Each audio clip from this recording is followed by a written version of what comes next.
లక్ష రూపాయల కళ్యాణ లక్ష రూపాయల్లో బట్టి పెళ్లి అయిపోవాలి.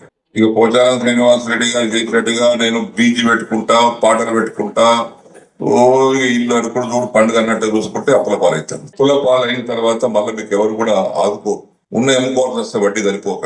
కాబట్టి అటువంటి పరిస్థితి తెచ్చుకోకుండా ఉన్నంతలో మెదులుకోవాలి. సింపుల్ గా అప్పుల పాలు రాకండి. నాకు తెలుసు అప్పుల బాధ ఏందో.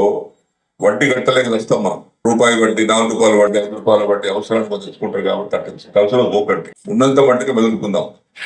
కాబట్టి ఫంక్షన్ హాల్ దగ్గర కూడా అవన్నీ కూడా మీరు బాసాలు కొనతలేదు. ఆ బాసాలు కుర్చీలు కొనండి. పెద్దలకు చెప్తున్నా, చక్కగా వాళ్ళు వస్తారు, పెళ్లి చేసుకొని పోతారు. ఆ ఫంక్షన్ హాల్ దానికి చక్కగా రావడం, పెళ్లి పిల్లలు తీసుకొచ్చడం, పెళ్లి పిల్లలు తీసుకురావడం, అది తయారు చేయడం, అక్షంతలు అయితే భోజనం చేసి పంపించడం. కాబట్టి ఆ ఫంక్షన్ హాల్ నుండి కూడా ఆ విధంగా ఇంటున్నారా పెద్ద మనుషులు అందరూ. కాబట్టి అందరూ కూడా ఈ విషయాన్ని దృష్టిలో పెట్టుకోవాల్సి కోరుకుంటూ, ఉగాది మనకి ఏప్రిల్లో వచ్చిన నూతన సంవత్సరం, ఇంగ్లీష్ నూతన సంవత్సరం రేపు మొదలవుతుంది. కాబట్టి మీ అందరికీ భగవంతుడు అన్ని విధాలుగా మీ కుటుంబాలకు ఆనందాన్ని, సంతోషాన్ని అన్ని విధాలుగా వారు మీకు ప్రసాదించాలని భగవంతుడిని వేడుకుంటాం.